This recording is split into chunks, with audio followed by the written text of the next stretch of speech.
तो जैसा कि लास्ट एपिसोड में हमने देखा था कि Jiang Khan crimson flame dragon blood pill को कंज्यूम करने की वजह से ब्रेक थ्रू कर चुका।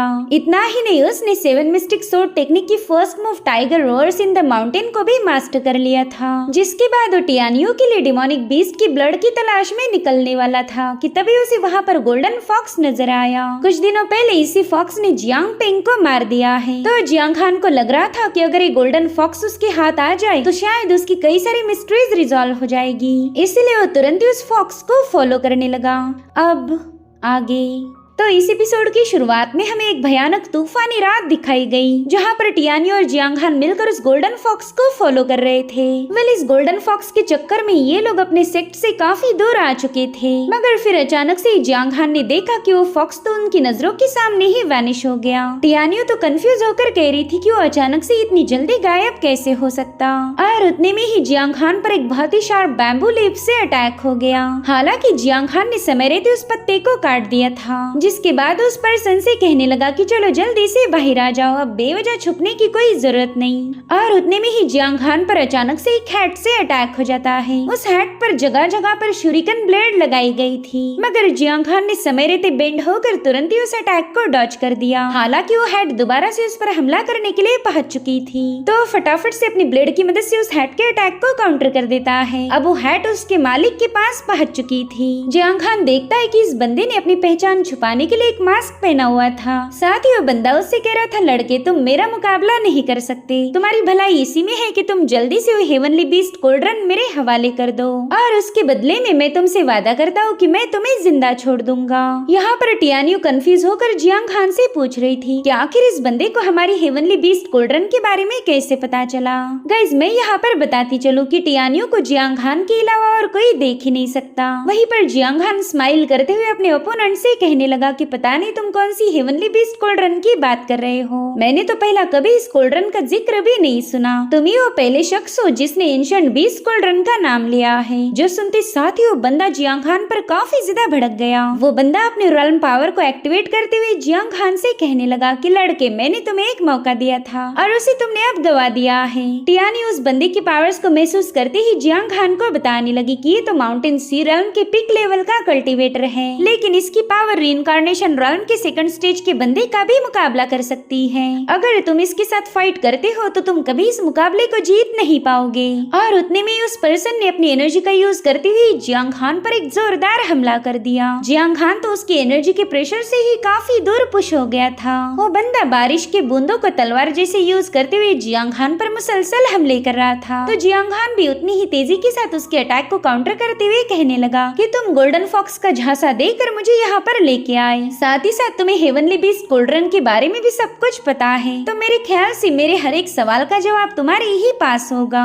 मेरे पेरेंट्स कहाँ पर डिसअपियर हुए इसका जवाब तुम्हारे अलावा और कोई जान ही नहीं सकता, तो चलो जल्दी से बताओ मेरे पेरेंट्स के साथ क्या हुआ था और बदले में मैं तुम्हें जिंदा छोड़ दूंगा। लेकिन वो मास्क वाला बंदा कह रहा था कि मैं फ्री फोकट में कोई इन्फॉर्मेशन नहीं देने वाला, अगर तुम्हें अपने सवालों के जवाब चाहिए तो हेवनली बीस्ट कोल्ड्रन मेरे हवाले कर दो। इतना कहते साथ ही उसने अपनी पावरफुल एनर्जी का यूज करते हुए जियांग खान पर हमला कर दिया, लेकिन जियांग खान समय रहते वहाँ से गायब होकर सीधे उस बंदे के पीछे आ चुका था। यहाँ पर जियांग खान उस बंदे को घायल करने के लिए उस पर मुसलसल अटैक किए जा रहा था, लेकिन वो बंदा तो स्टेप बाय स्टेप आगे बढ़ते हुए उससे कहता है कि तुम्हारी स्पीड काफी ज्यादा स्लो है, अगर तुम्हें मुझे घायल करना ही है तो तुम्हें एक और जन्म लेना पड़ेगा। और उतने में जियांग खान ने उस पर एक जोरदार स्लैश अटैक रिलीज कर दिया।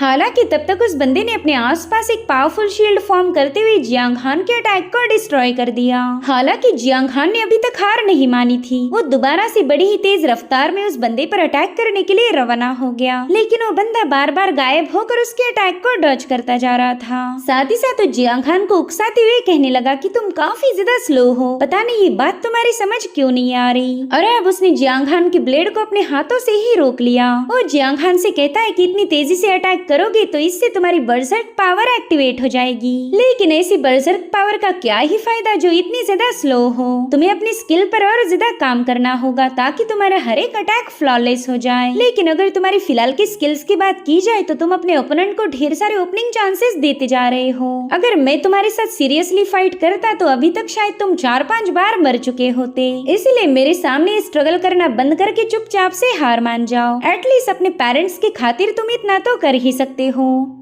अगर तुम्हें वाकई जानना है कि उनके साथ क्या हुआ तो जल्दी से वो हेवनली बीस्ट कोल्ड्रन मेरे हवाले कर दो और मैं तुम्हारे सारे सवालों के जवाब दूंगा। जिसके बाद वहाँ पर एक जोरदार धमाका करते हुए जियांग खान को काफी पीछे ढकेल देता है। यहाँ पर जियांग खान उस बंदे के हाथों बुरी तरह से घायल हो चुका था, लेकिन हम देख पाते कि यहाँ पर जियांग खान की बर्जर टेक्निक एक्टिवेट हो चुकी है, इसलिए अब उसे अपने अपोनेंट से जरा भी डर नहीं लग रहा था। और फिर जियांग खान ने अपनी फिंगर की मदद से अपनी ब्लेड को समन कर लिया, जो कि उस बंदे के काफी करीब से गुजर गई थी। और फिर एक बार फिर से जियांग खान ने भागते हुए जाकर उस बंदे पर अटैक कर दिया, मगर वो दोबारा से अपने आसपास एक पावरफुल शील्ड बना चुका था। जियांग खान उसे गुस्से में पूछ रहा था कि बता आखिर तो है कौन। तो बंदा उससे कहने लगा कि ऐसे सवाल ना पूछो जिससे तुम्हारी जान को खतरा होगा। मेरे बारे में जानकर तुम्हें कुछ भी हासिल नहीं होगा। इनफैक्ट जितनी जल्दी तुम मेरे बारे में जानोगे उतनी ही जल्दी मारे जाओगे। जिसके बाद वो बंदा अपनी गजब की पार का एक्सप्लोजन करते हुए जियांग खान को हवा में उछाल चुका था। यहाँ पर जियांग खान को रियलाइज हो चुका था कि वो इस बंदे का मुकाबला बिल्कुल भी कर नहीं सकता। उसने न जाने कितनी ही दफे इस बंदे पर अटैक करने की कोशिश की थी, लेकिन हर बार वो फेल हो गया। और यही इन दोनों की कल्टीवेशन लेवल के दरमियान का डिफरेंस था। मगर अभी भी जियांग खान हार मानने के लिए तैयार नहीं। उसने फटाफट से अपनी 7 मिस्टिक सोर्ड टेक्निक की first move tiger roars in the mountain को एक्टिवेट करते हुए उस बंदे पर हमला कर दिया। जियांग खान की ये मूव दिखने में जितनी ज्यादा कूल थी उतनी ही ज्यादा भयानक है। जियांग खान का टाइगर उस बंदे के काफी करीब पहुंच चुका था, मगर वो बंदा तो अपनी जगह से ठस से मस नहीं होता। इनफैक्ट वो जियांग खान की इस मूव की तारीफें कर रहा था। वो कह रहा था ये तो देखने में वाकई इम्प्रेसिव है। सच बताओ तो ऐसी अमेजिंग टेक्निक मुझे काफी ज्यादा अच्छी लगती है। और उतने में वहाँ पर एक जोरदार एक्सप्लोजन हो गया। वहीं पर जियांग खान और टियानियो को उम्मीद थी कि शायद उनकी ये मूव उस बंदे को घायल कर पाएगी, लेकिन इनका ये प्लान भी फेल हो गया, जो देखते साथ ही टियानियो काफी ज्यादा इरिटेट होने लगी। वो जियांग खान से कह रही थी कि अगर इसकी जगह पर कोई और कल्टीवेटर होता तो शायद मारा जाता। और फिर हमें पता चल जाता है कि जियांग खान की मूव पूरी तरह से फेल नहीं हुई थी, वो बंदा थोड़ा सा घायल हो गया। वो जियांग खान से कहता है कि तुमने tiger roars in the mountain technique को काफी अच्छे से मास्टर किया है। वो मूव इतनी पावरफुल तो थी कि उसने मेरे प्रोटेक्टिव फॉर्मेशन को ब्रेक कर दिया। मानना पड़ेगा तुम्हारा टैलेंट तो दिन ब दिन निखरता जा रहा। उसकी ये बात सुनकर जियांग खान कह रहा था कि शायद तुम मुझे अच्छे से जानते हो। इतना ही नहीं, तुम मेरे साथ साथ मेरे पेरेंट्स को भी अच्छे से जानते थे। इसलिए अब जल्दी से बताओ तुम हो कौन। तुमने उस नकाब के पीछे अपना घटिया चेहरा क्यों छुपा के रखा। जिस पर वो बंदा कह रहा था कि मैंने तो तुम्हें पहले ही बोला था कि हेवनली बीस्ट कोल्ड्रन मेरे हवाले करो और मैं तुम्हारे सारे सवालों के जवाब दूंगा, लेकिन तुमने उसके लिए मना किया। अगर तुम प्यार से वो कोल्ड्रन मेरे हवाले नहीं करोगे तो फिर मुझे जबरदस्ती करके उस कोल्ड्रन को छीनना पड़ेगा। यहाँ पर उस बंदे को लग रहा था कि शायद जियांग खान उसकी इन धमकियों से डर जाएगा, लेकिन जियांग खान तो अपनी उंगली से उसकी तरफ इशारा करते हुए कहने लगा कि आ और मुझे आजमा के देख। उसका एरोगेंस देखकर तो बंदा काफी ज्यादा भड़क जाता है, इसलिए वो सीधे जियांग खान पर हमला करने के लिए रवाना हो गया। वहीं पर टियानियो पैनिक होते हुए जियांग खान को बता रही थी कि इस बंदे ने तो सोल रिपिंग क्लॉ को एक्टिवेट किया है।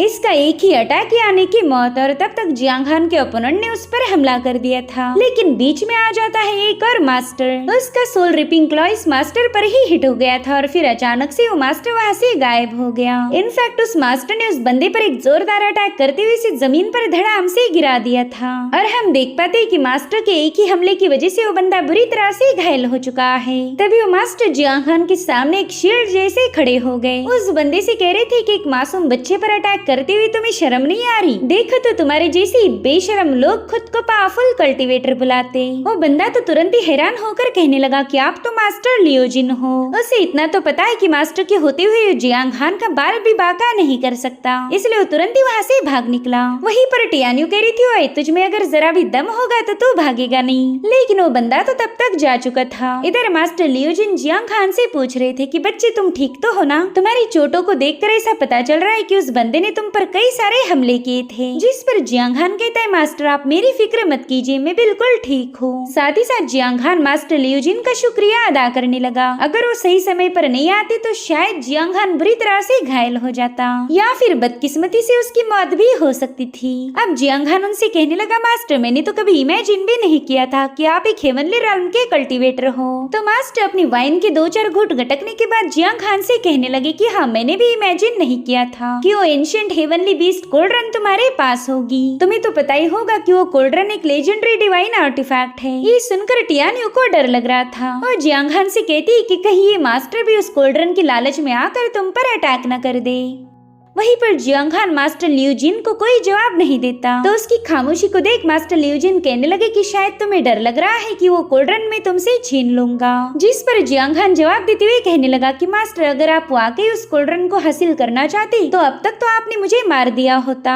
आपके अटैक को प्रेडिक्ट करना भी मेरे लिए इम्पॉसिबल है। तभी मास्टर लियू जिन उससे पूछने लगे कि जियांग खान, क्या तुम उस बंदे को जानते हो जिसने अभी थोड़ी देर पहले तुम पर अटैक किया था? तो जियांग खान कह रहा था कि जब शुरू में उसने मुझ पर अटैक किया तब मैं नहीं जानता था कि वो है कौन। वो तो बस मुझसे 20 कोल्ड्रन हासिल करना चाहता था। लेकिन अब मुझे रियलाइज हुआ कि वो मुझे भी जानता है, मेरे पेरेंट्स को भी और आपको भी, यानी कि वो हमारे क्लाउड ड्रीम पवेलियन का ही बंदा होगा।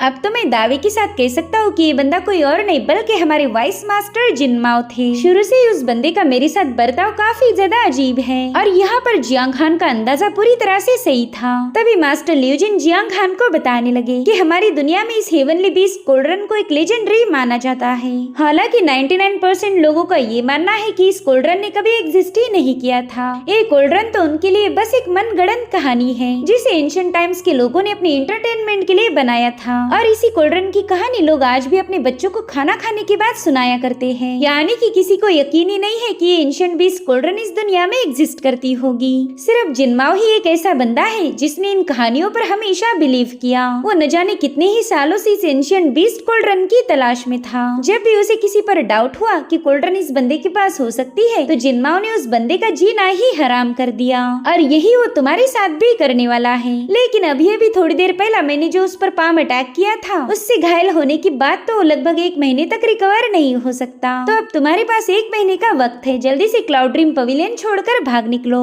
जिस पर जियांग खान कह रहा था, एल्डर जैसा आपने बताया कि वो बंदा उस कोल्ड्रन को लेकर काफी ज्यादा ऑब्सेस्ड है। अगर मैं यहाँ से भाग भी जाऊँ तो भी वो आसानी से मेरा पीछा नहीं छोड़ेगा। वो तो मुझे पाताल से भी ढूंढ निकालेगा। तो उसके डर के मारे भागने की बजाय अगर मैं उसका मुकाबला करूँ तो यही मेरे लिए बेहतर होगा। सच बताओ तो मैं जिन माओ को मारना चाहता हूँ ताकि ये थ्रेट हमेशा हमेशा के लिए एलिमिनेट हो जाए। जो सुनकर मास्टर कहते हैं कि जंगल का सबसे स्ट्रॉन्ग और हाइटेड पेड़ भी विंड के हाथों डिस्ट्रॉय हो जाता है, इसलिए खुद को स्ट्रॉन्ग समझने की गलती मत करना। तुम्हारे पास हेवनली बीस्ट कोल्ड्रन है जिसका यूज करके तुमने अपनी एबिलिटीज को इम्प्रूव किया है और इसी वजह से तो जिनमाओ का ध्यान तुम पर गया। अगर तुम अपनी पावर्स का और शो ऑफ करोगी तो इससे तुम्हारी मुश्किलें और ज्यादा बढ़ जाएगी। जिस पर जियांग खान कह रहा था, मास्टर मैंने आज तक कभी किसी से जानबूझकर पंगे नहीं लिए। मैंने जो कुछ भी किया है वो बस किसी और के एक्शन का रिस्पॉन्स था। अब अगर कोई जानबूझकर मुझे बुली करेगा तो मैं चुपचाप से तमाशा नहीं देख सकता, चाहे फिर अपने ओपोनेंट को मारने के लिए मुझे खुद की जान दाव पर लगानी ही क्यों ना पड़ जाए। मैं पीछे हट ही नहीं सकता।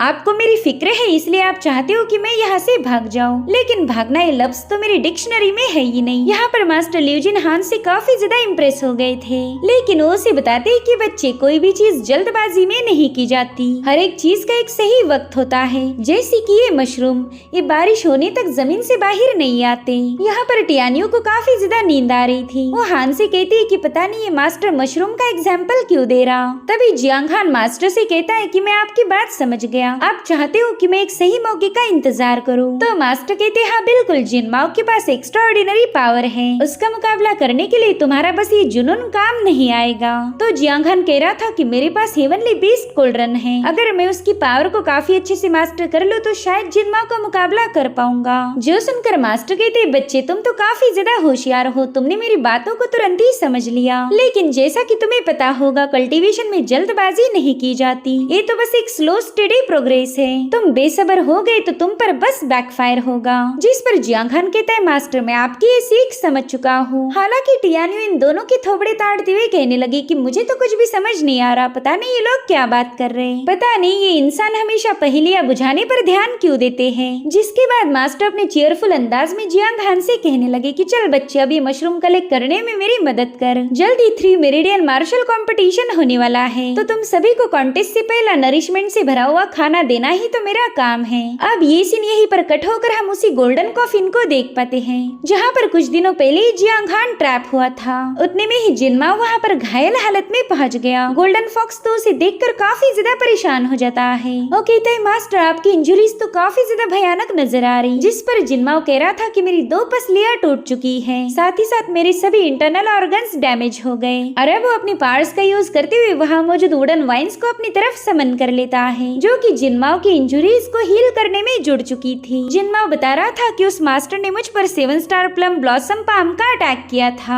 ये बात तो माननी पड़ेगी कि मास्टर ल्यूजिन की ये टेक्निक काफी ज्यादा एक्स्ट्राऑर्डिनरी थी। खैर, मेरे रिकवर होने तक मैं चाहता हूँ कि तुम जियांग हान पर कड़ी नजर रखो। अगर वो कोई भी नई टेक्निक मास्टर करता है तो जल्दी से मुझे रिपोर्ट करना। जिसके लिए गोल्डन फॉक्स तुरंत ही राजी हो गया। साथ ही साथ गोल्डन फॉक्स अपने मास्टर को सलाह दे रहा था कि नेक्स्ट टाइम जब भी आप जियांग हान पर अटैक करोगी तो आप सोल रिपिंग क्लॉ की बजाय ट्रांसप्लांटिंग टेक्निक का यूज कीजिए। अगर आप इसमें कामयाब हो गए तो हेवनली बीस्ट कोल्ड्रन की सारी पावर सीधे आपकी तरफ डायरेक्ट हो जाएगी। जिस पर जिनमाओ कह रहा था कि ट्रांसप्लांटिंग टेक्निक एक एंशिएंट नेदर एम्परर की मिस्टिक आर्ट है जो कि हजारों सालों पहले इस दुनिया से वैनिश हो गई। मैंने तो उस टेक्निक को ढूंढने की काफी ज्यादा कोशिश की लेकिन आज तक उसका एक क्लू भी नहीं मिला। जिस पर वो गोल्डन फॉक्स कह रहा था कि अगर मेरे मास्टर को टेक्निक चाहिए तो मैं अपनी तरफ से पूरी कोशिश करूंगा। जो सुनकर जिनमाओ सरप्राइज होते हुए इससे पूछने लगा कि क्या वाकई तुम ऐसा कर सकते हो। जिस पर गोल्डन फॉक्स कह रहा था कि आज तक का मेरा हर एक मिशन सक्सेसफुल रहा, इसलिए आप बिल्कुल फिक्र मत कीजिए, जल्दी आप उस टेक्निक को मास्टर कर पाओगे। और इसी प्रॉमिस के साथ एपिसोड यहीं पर एंड हो जाता है। Thank you so much for watching. Bye bye, take care.